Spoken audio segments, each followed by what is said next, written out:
Kalian yang nganggap saya nggak berdaya hari ini. Mungkin ada yang nganggap saya itu macan ompong di Pertamina karena nggak jadi dirut.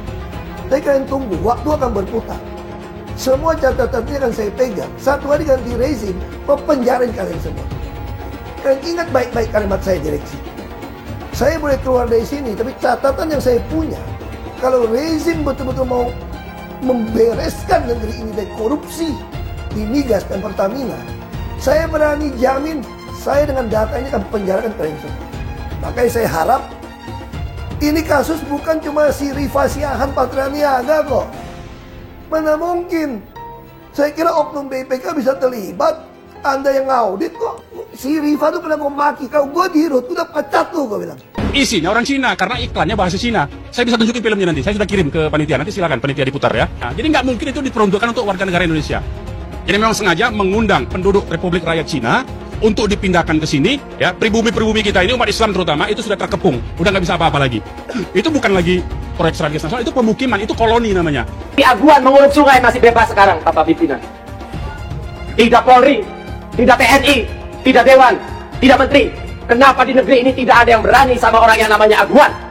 Jadi kalau pemerintah negara tidak mampu menangani satu Aguan, PIK 2, maka tolong jadikan Banten zona bebas hukum 48 jam, biar kami rakyat yang bertindak, pimpinan. Sekian, terima kasih.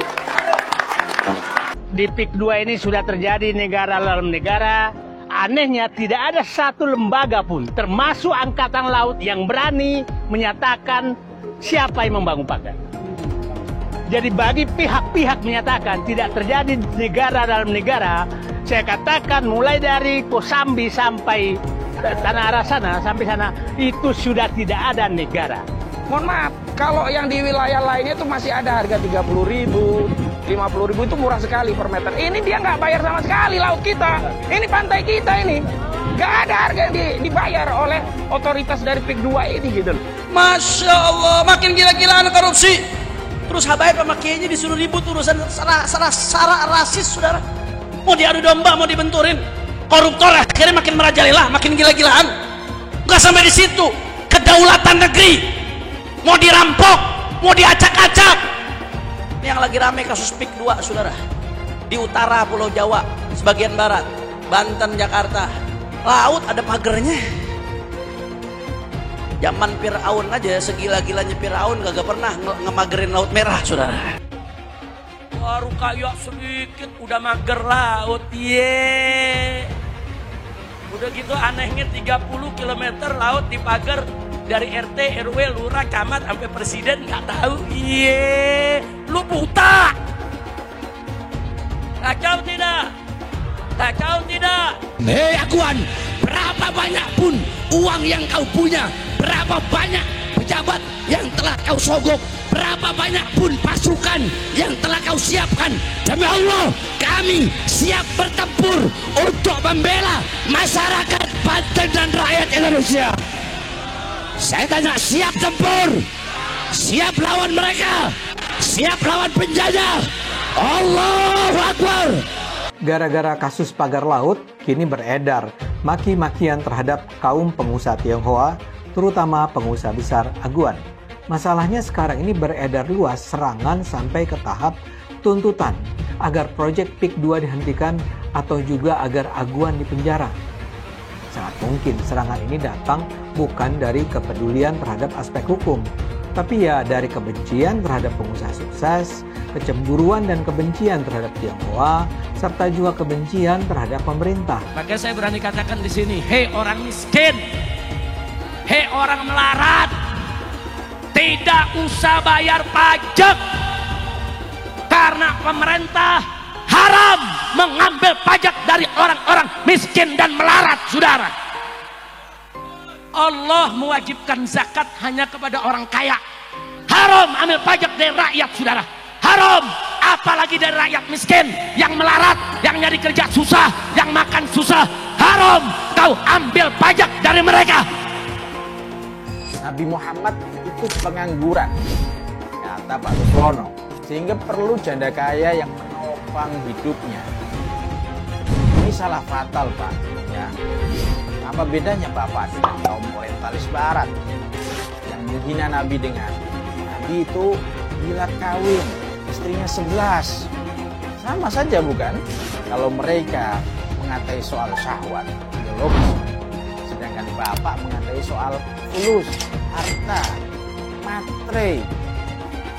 Nabi itu matre. Sama-sama merendahkan bukan, Pak? Pak Suswono yang disebut pemuda pengangguran itu siapa? Yang harus dinikahi oleh janda kaya? Apakah Nabi Muhammad? Nabi Muhammad nganggur. Tahu Siti Khadijah kan? Siti Khadijah itu konglomerat. Waktu Nabi ngelamar Siti Khadijah itu masih pengangguran dan belum diangkat jadi Nabi. Ini analogi macam apa seperti ini? Riset dari mana, Pak? Tahu dari mana? Belajarnya di mana? Mohon maaf, Pak Suswono. Masa ini cuma minta maaf udah dibiarin aja? Ini gimana? Kok jadi tajam ke bawah tumpul ke atas begini? Apa hanya karena dia seorang calon wakil gubernur? Jadi nggak diproses gitu? Ini nggak bisa, men. Ini nggak bisa, Yura. Yuk, gas. Janda kaya, tolong nikahi pemuda yang nganggur.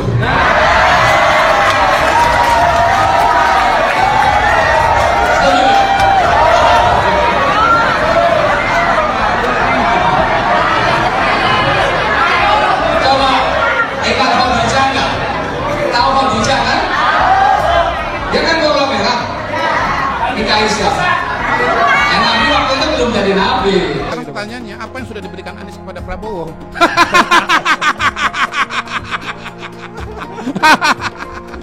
Anies itu cuma menerima saja dari Pak Prabowo, tidak pernah memberi. Diberikan dukungan untuk jadi calon gubernur, diberikan bantuan untuk jadi gubernur terpilih. Bisa terpilih sebagai gubernur Jakarta. Karena gubernur Jakarta bisa punya panggung ke nasional, bisa jadi calon presiden. Kok di debat terbuka gitu tega-teganya ngasih angka 11 dari 100 alias 1,1 kepada Pak Prabowo. Ya wajar kalau Pak Prabowo tersinggung. Saya ulang ya, apa yang sudah diberikan, ini mana nih kamera ya, tolong anak abah jawab apa yang sudah diberikan oleh Anies kepada Prabowo. Nggak ada gitu. Sorry ya, sorry ya, itu bisa jawab. Iya, itu jawaban anak abah, sorry. Iya, enggak, itu jawabannya Prabowo, sorry ya gitu. Terus kan etika apa dibilang, etika endasmu. Kita memang banyak kecewa dengan partai, betul. Bahkan dengan partai Islam pun kita juga kecewa, betul. Betul.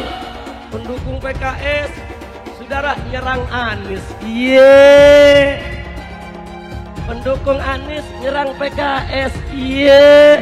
Pusing kita lihat di Twitter, kok yang ribut jadi pendukung Anies sama pendukung PKS. Ada urusan apa? Sadar saudara. Pendukung Anies kawan seperjuangan kita, pendukung PKS kawan seperjuangan kita. Kenapa kita mau diadu domba? Kalau Anies ini sampai detik ini nggak ada hasil karyanya. Ngurus gubernur DKI aja gagal. Masa 5 tahun berkuasa hanya dapat 1 puskesmas? Yang benar aja. Yang ada adalah kelebihan bayar. Jadi Anies ini boneka.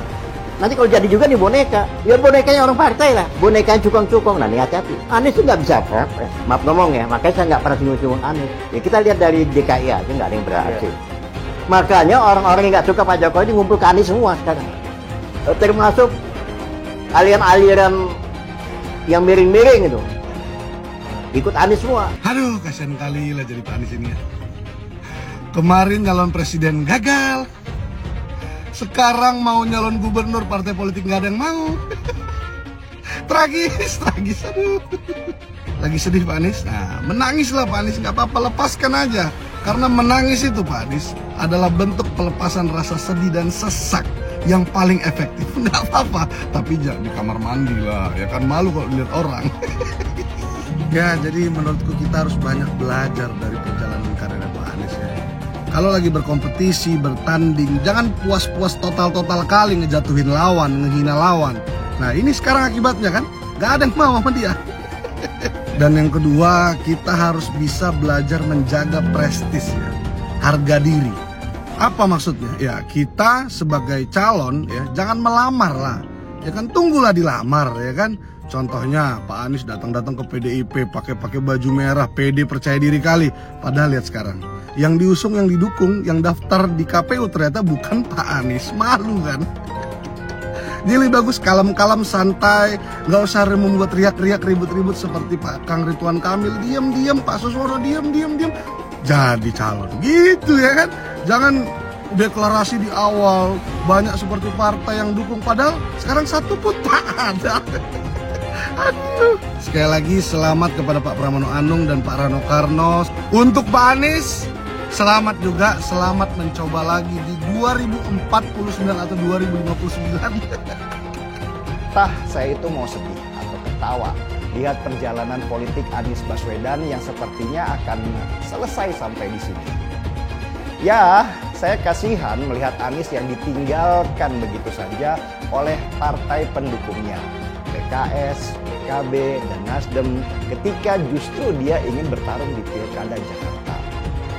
Kasihan Anies sebenarnya, tapi itulah hidup, kenyang dengan pahit dan manisnya. Seperti perjalanan politik Anies, ya saya rasa cukup sampai di sini saja. Mas Anies ditinggalkan partai pendukungnya, ya clear lah, karena Mas Anies memang nggak punya partai, dia bukan pengurus partai, bukan ketua partai, ya kan? Sekarang saatnya peranan partai-partai, ya jadi elit-elit partai yang bergerak untuk membangun koalisi, apakah mendapatkan porsi kekuasaan atau tidak dapat, gitu ya. Tapi yang jelas kan Nasdem, PKS, PKB udah clear akan gabung ke pemerintahan Pak Prabowo, gitu ya. Nah, yang menarik adalah ketika kita membicarakan Mas Anies ini, karirnya akan seperti apa sih ke depan gitu. Ya menurut kawan-kawan nih, sebaiknya dia kembali ke dosen lagi atau menjadi apa kira-kira? Bantu komen. Apakah Ahok akan bersedia memaafkan Anies Baswedan setelah apa yang terjadi pada Pilgub DKI 2017 dulu? Dia bahkan pernah mendoakan agar Tuhan membalas orang-orang yang terlibat dalam pemenjaraan dia pada 2017 dulu. Dan Anies adalah salah satu orang yang bisa dibilang terlibat dalam konspirasi pemenjaraan Ahok. Mungkinkah dia kini memilih untuk mengalah dan bekerja sama dengan orang-orang yang dulu menzalimi dirinya, menzalimi rasnya, dan menzalimi agamanya? Ahok memang bukan pemimpin PDIP, tapi dia tetap adalah seorang tokoh yang berpengaruh besar terhadap masyarakat pendukung PDIP. Mereka percaya bahwa PDIP adalah partai yang paling keras memperjuangkan nasib kaum minoritas. Mereka adalah orang-orang yang sampai saat ini masih bisa merasakan kepahitan yang ditimbulkan politik identitas kubu Anies di masa kampanye Pilgub 2016-2017 dulu. Kita kalau mau menyelesaikan masalah bangsa ini yang keberagaman ini, bukan diem kabur gitu loh. Ya udah, kita mesti tes. Justru sekarang yang terjadi, kalau bisa kita mesti lihat dong. Justru kalau bisa rematch sama Pak Anies lebih menarik. Wow. Supaya mengukur sampai di mana bangsa ini setelah naik levelnya untuk menuju Bhinneka Tunggal Ika gitu loh. Jadi Pak Ahok mau rematch lagi dengan Pak Anies? Bukan. Maksud saya itu kalau Anda mengatakan bahwa ini akan takut ribut gitu loh. Kalau takut ribut ya paling cocok ya rematch dong untuk mengukur supaya apel dengan buah apel bandingnya gitu loh. Cuman mau, udah pede? Bukan soal pede nggak pede, kalau kita pengen demi untuk bangsa ini menilai, kalau bisa ikut menarik menurut saya. Untuk mengukur kan, apakah terjadi lagi demo yang besar atau terjadi lagi pasang tulisan di mana-mana, kan kita itu menarik gitu loh untuk mengukur. Dari 100 tahun merdeka masih persoalan ini diumpetin gitu. Saya diberi nilai 11 dari 100. Itu nilai luar biasa. Pertama kali dalam hidup saya terima nilai itu.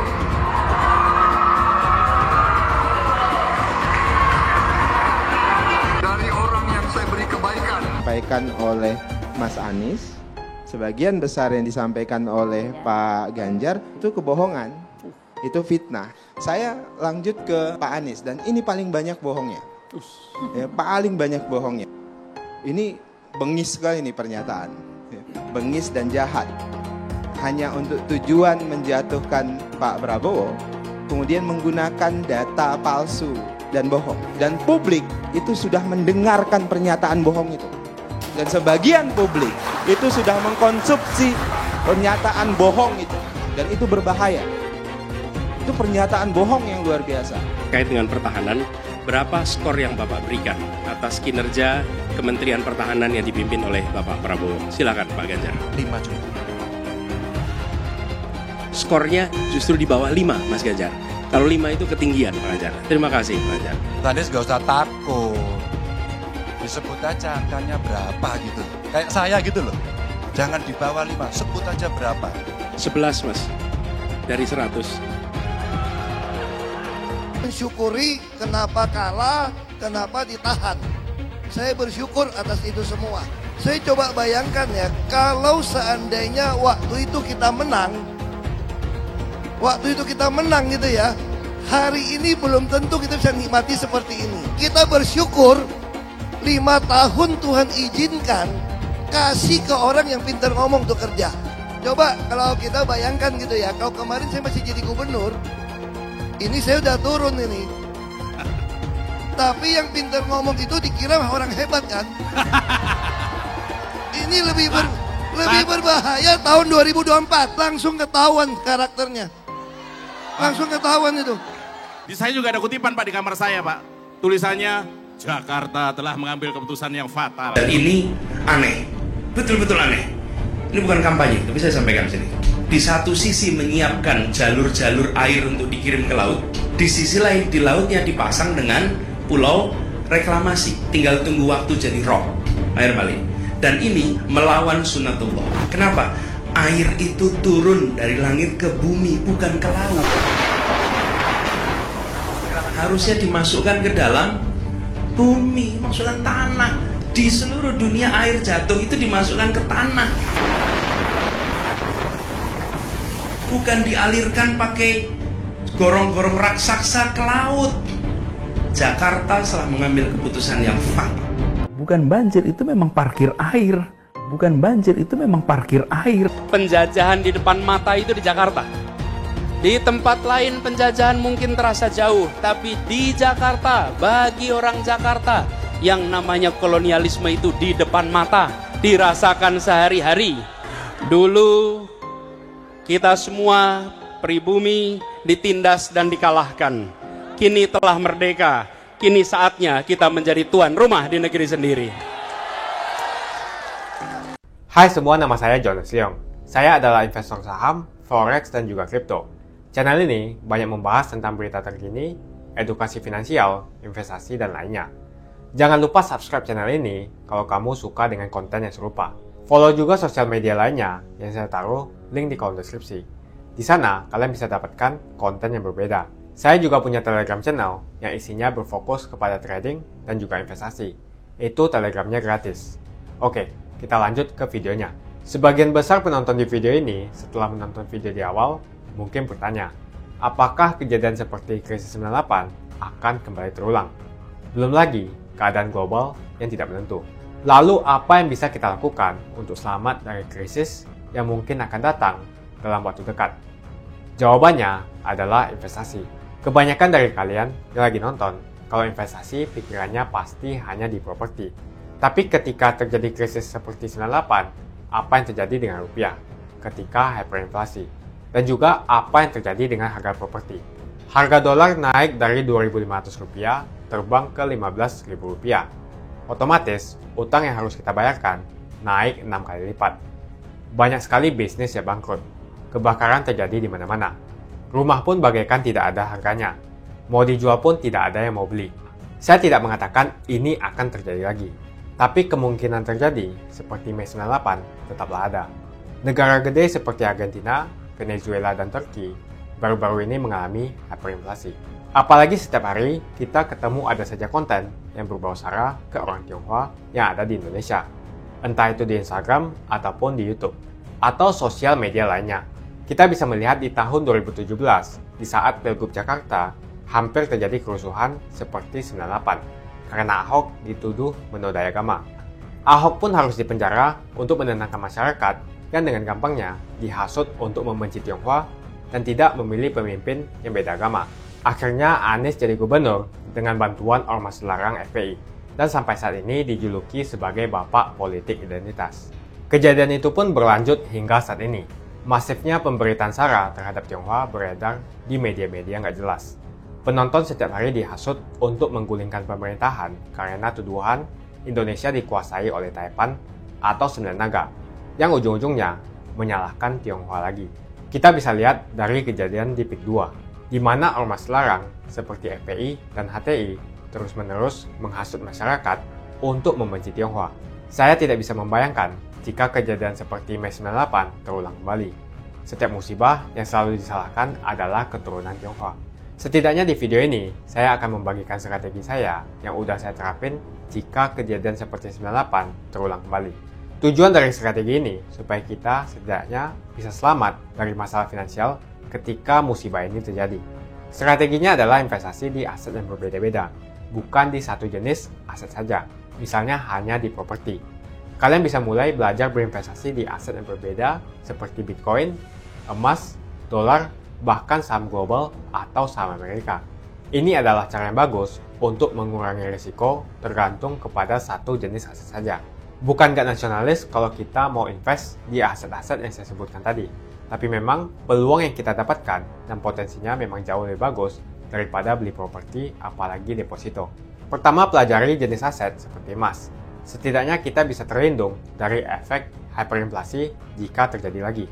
Selain itu, kalian juga harus belajar bagaimana mendapatkan penghasilan dari emas.